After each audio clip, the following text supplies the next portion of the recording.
So hi everyone, welcome to today's webinar. We're going to be talking about finding fresh fats, specifically olive oil, and some of the health benefits about olive oil and how to shop for olive oil. So there's 4 of us on the line today that are going to be speaking on this topic. Myself, Paige Passwaters. This is Maddie McDonough. And me, Victoria Kojan. And Kelsey Bednars. Okay, so thanks for everybody being here. Our learning objectives for today are going to be how to understand and differentiate between the different types of fat. We're also going to be discussing the health benefits of using olive oil as a fat in our diet. We want you to understand the differences between the types of olive oils.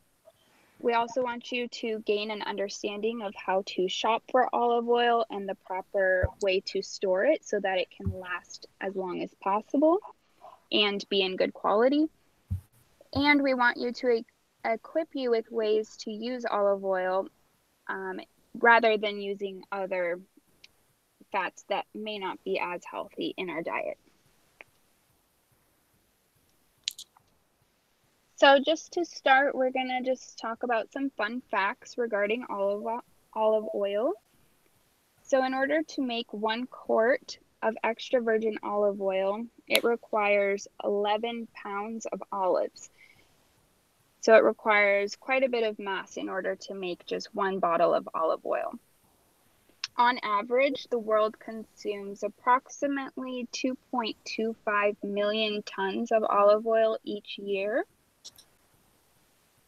And the United States isn't the primary producer of olive oil, but of the olive oil that is produced in the United States, California is responsible for producing about 99% of it.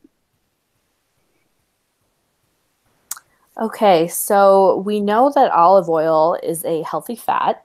And before we get started on delving into some of the learning objectives that Paige mentioned, we wanted to give just a basic introduction to fats and just a little bit of background knowledge so everyone can fully understand the benefits of incorporating healthy fats like olive oil into their diet. So we know that fats are an essential part of our diet, and if you can take away something from this webinar, it can be really helpful to group them into 3 categories. So we're going to break them down a bit more in detail as we progress through this talk. But just to get started, the 3 categories are saturated fats, unsaturated fats, which have 2 subcategories, which we'll go into further detail, and then trans fats.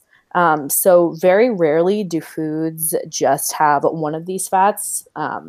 They're typically mixed with a variety of saturated and unsaturated, and even a healthy food like a nut can contain some saturated fat. So to get things started, we will chat about the saturated fat first. And this is one of those fats that kind of gets a bad rap. It's traditionally kind of deemed the unhealthy fat. And a good rule of thumb for knowing if a fat is saturated is seeing if it's solid at room temperature. So as you can see on the slide, and a good example of that is butter. Something else that's a good example would be lard. And basically you would find the saturated fat in predominantly animal sources. So your meats, your cheeses, whole fat dairy products, again, the butter. And it also can slip into some of those grain-based desserts. So why is it important that we know what saturated fat is? So if you are consuming an excess of saturated fat in your diet, that can actually increase your LDL cholesterol, which is the bad cholesterol that we really want to be managing and kind of making sure that it's not increasing. Because if we do have an increase in LDL cholesterol, you find yourself at a heightened risk for heart disease, stroke, just cardiovascular disease in general. So saturated fat, unhealthy fat. So moving on to the trans fat, this fat is definitely the worst kind of fat. It's actually created an industrial process that essentially adds hydrogen to a liquid oil, typically a vegetable oil, and it makes them more solid. So that's why you might see sometimes on ingredient lists, it's referred to as a partially hydrogenated oil. So something important to keep in mind if you're trying to avoid those trans fats is knowing that that is synonymous with partially hydrogenated oil. So where can we find it? It's typically found in restaurant systems. The reason being is that it's a relatively inexpensive source of fat, and it's extremely shelf stable. So a lot of fast food industries will use it to deep fry their foods, just because it can be reused. Fortunately, this fat is actually being phased out of the U.S. food system. In June of 2018, the FDA banned it. So by the year 2020, it should be completely out of our food system. And the reason that it was banned is because there's such a strong link between consumption of trans fat and heart disease, specifically raising the LDL cholesterol, even lowering the HDL cholesterol, which is the good cholesterol that we want to be keeping at higher levels. And actually, the FDA was quoted as saying that removal of the trans fat could actually prevent thousands of deaths and heart attacks each year. So moving on to the unsaturated fat, or the healthy fat, unlike the saturated fat, unsaturated fat is generally liquid at room temperature, and it comes from plant sources. So a vegetable oil, nuts, seeds, olives, like olive oil, which is the main point of this discussion. And it's important that we're chatting about the unsaturated fats, because when you substitute the unsaturated fats for the saturated fats, it can actually be really beneficial for improving your cholesterol levels and reducing inflammation overall. So as we mentioned earlier in the webinar, there are two main types of unsaturated fat. So you have your monounsaturated fat and your polyunsaturated fat, and those can be shorthand MUFA and PUFA, respectively. So monounsaturated fat is liquid at room temperature, and that can actually help improve your cholesterol levels. So again, lowering that LDL and increasing that HDL. And again, those come from plant sources, so namely the olive oil, but it's also avocados are unsaturated fat, pecans, hazelnuts, and pumpkin seeds. And then the polyunsaturated fat, those are important to consume, especially omega-3s, because those are sources of fat that you can only get from food sources. And similar to the monounsaturated fat, that will also support healthy cholesterol levels. And you see the polyunsaturated fat in food sources like fish, flax seeds, and even walnuts. So to kind of piggyback off of what Maddie just discussed, some of the health benefits are from olive oil is because it is high in those MUFAs, the monounsaturated fats. So olive oil can play a role in preventing coronary heart disease and certain cancers due to this antioxidant effect, because olive oil contains polyphenols and vitamin E. So it's very protective, unlike those other fats that Maddie discussed, such as trans fat and those saturated fats. So olive oil is the best substitute. The American Journal of Clinical Nutrition also found that consuming these MUFAs, especially from olive oil, can lower that risk of heart disease. And like I said, when you're replacing the saturated fat with these MUFAs, it's going to be very preventative for these chronic diseases. And then again in 2015, in the Journal of Alzheimer's and Dementia, they examined over 900 people, ages 58 to 98, who filled out food questionnaires and underwent repeated neurological testing. They found that those who incorporated the use of olive oil with such diets like Mind and the Mediterranean diet, which also includes olive oil, and those other healthy fats, they had cognitive function equal to that of a person more than 7 years younger.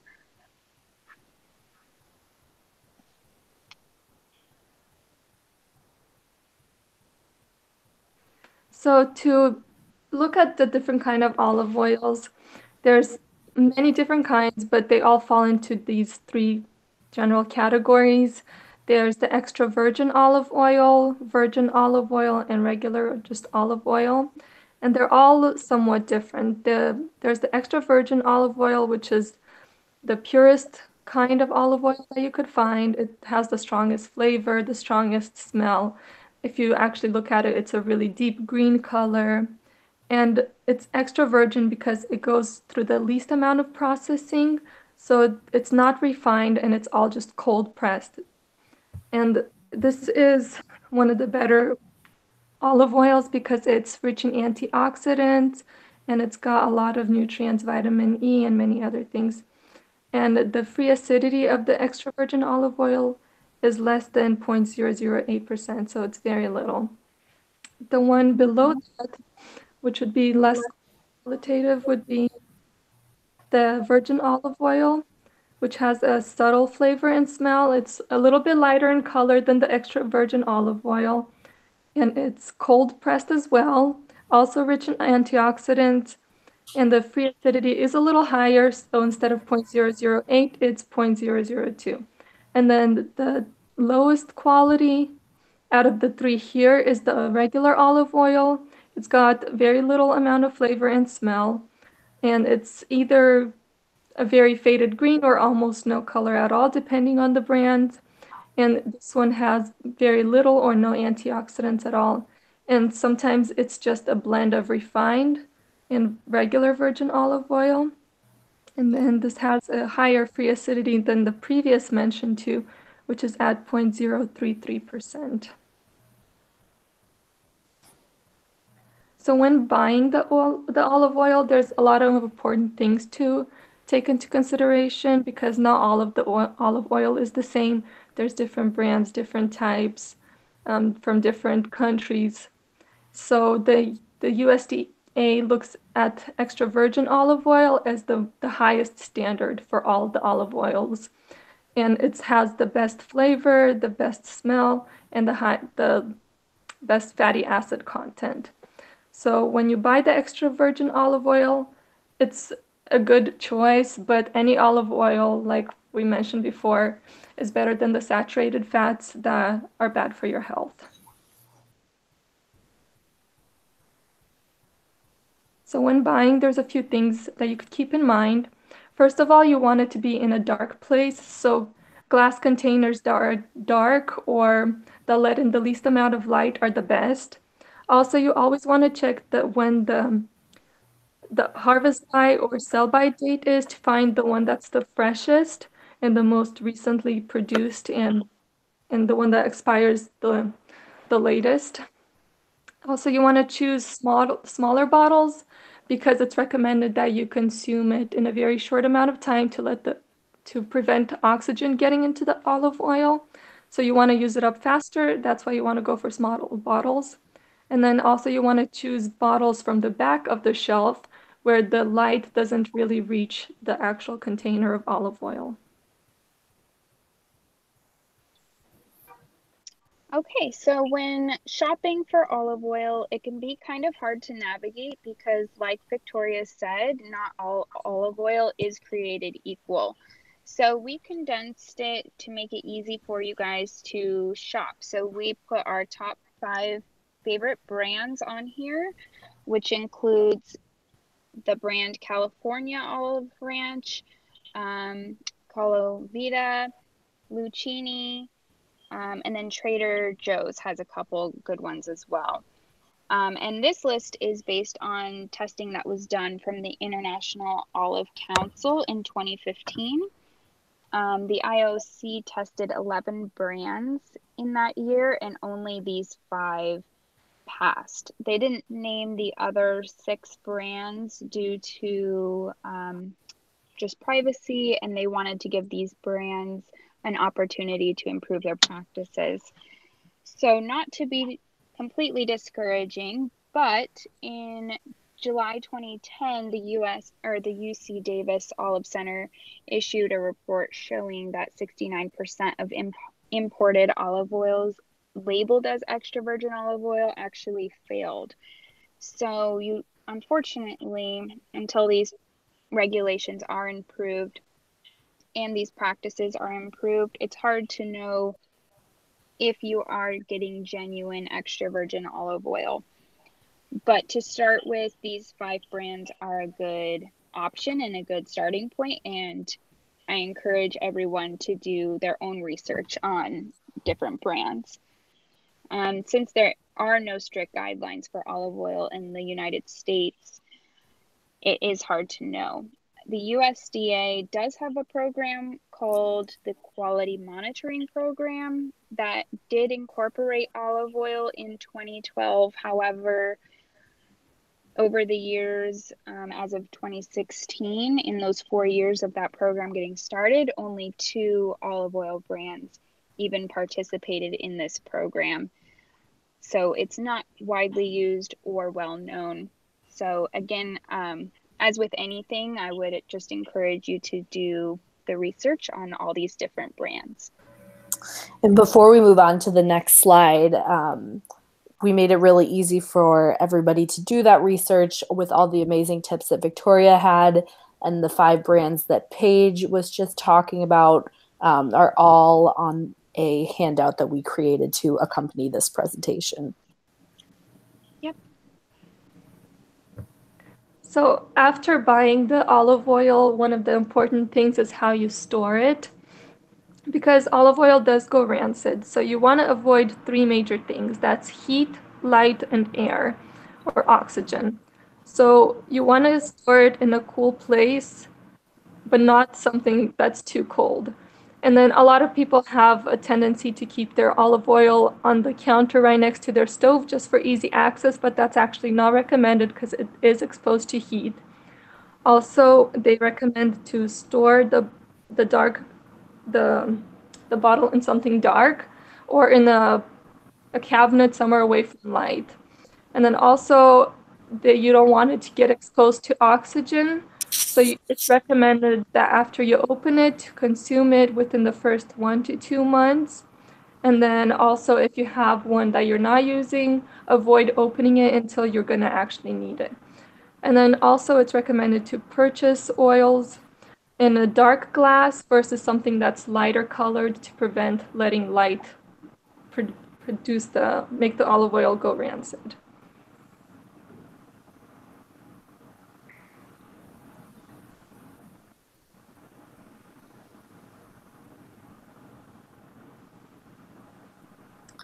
So just to briefly go over the importance of proper storage, like everything that Victoria just mentioned, all of those factors are so important because the light will destroy the antioxidants. So that vitamin E that we were talking about that could be protective. If it's exposed to too much light, you really won't get that benefit.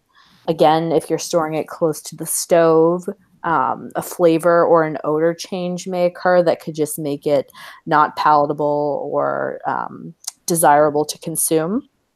And then similarly, just if it has that oxygen exposure, the oil will become oxidized and just reducing the quality of the olive oil. So the beauty of olive oil is that it has a fairly mild taste and it's very versatile to use. So we're going to equip you with a couple of uses for olive oil and then ways to substitute olive oil for other fats. So one way you can use olive oil is to grease cooking pans with it instead of melted butter, or even using olive oil instead of another type of oil that may not have as many of the health benefits that olive oil has. You can also use olive oil as a salad dressing, either by itself, if the salad has enough flavor already, or you can mix it with a balsamic vinegar or other ingredients to make your own healthy homemade salad dressing. You can also saute vegetables and meats in olive oil as a way of incorporating it into your diet, as opposed to boiling or frying these things, which can leach nutrients out of your vegetables or add unhealthy fats to your diet. However, it's important to note that you cannot deep fry with olive oil.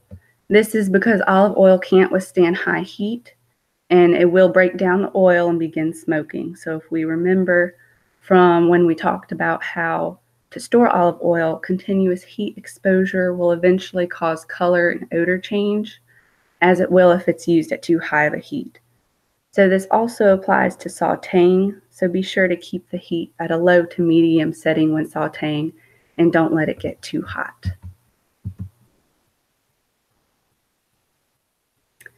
So some simple alternatives. Olive oil can be easily switched in place of a saturated or unhealthy fat in our diets. It's not necessarily cutting out fat, but rather just substituting the healthier olive oil for the less healthy fats. Some ways to do this include greasing your pan with olive oil instead of butter. You can buy olive oil spritzers at the grocery store that will spray like Pam, but allow you to fill it with your own oil so that you can put in your own high quality olive oil and use it to spritz on your pans. Olive oil is also delicious to dip bread in, especially with Italian herbs. Just instead of buttering your bread, you can dip it in this olive oil with herbs. As mentioned on the last slide, you can saute vegetables and meats in olive oil instead of using butter or lard. Many creamy salad dressings are high in saturated fats, so switching to an olive oil-based dressing is a great way to substitute that healthy fat for the unhealthy ones. Something that may be surprising to many is that olive oil can be used in many brownie, cake, and bread recipes instead of the butter. Just be sure to do a quick Google search to determine the substitution ratio, because a little less oil is typically required compared to the amount of butter that the recipe calls for. So you want to make sure you have the right switch ratio, but usually you can substitute that with hardly any difference. Olive oil can be used as a base for marinades, which gives a nice savory flavor to food, especially grilled foods. And you can also simply drizzle it over pasta or vegetables to add some flavor. This is especially delicious for a light summertime pasta salad or something of that sort. And lastly, you can substitute olive oil for butter when making mashed potatoes. So there are many delicious ways to use olive oil as a healthy choice instead of the less healthy fats. All it takes is a quick search of the internet to find all the ways that you can use it and recipes for it even.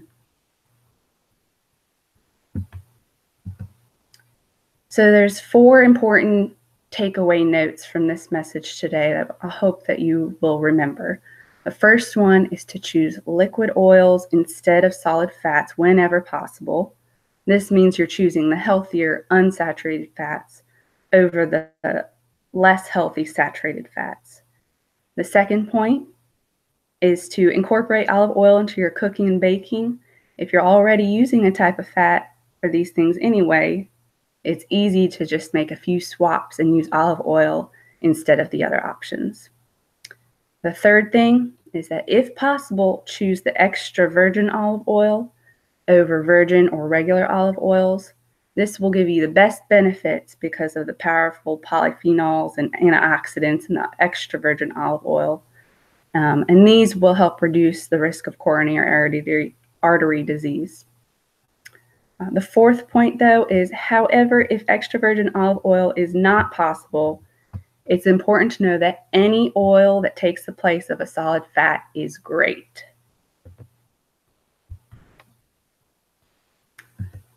So now we challenge you to make the fresh fat switch. Can you think of one way that you can swap olive oil for a solid fat this week? Try making one swap a week and sticking to it, and your heart will thank you. So if you'd like to do some of your research on your own, we have included our references for the research that we've done, as well as if you have any questions for any of us presenters today, we included our names and email addresses. You can just reach out. We've really enjoyed having you tonight, and we hope that you learned something from this, and have a good night.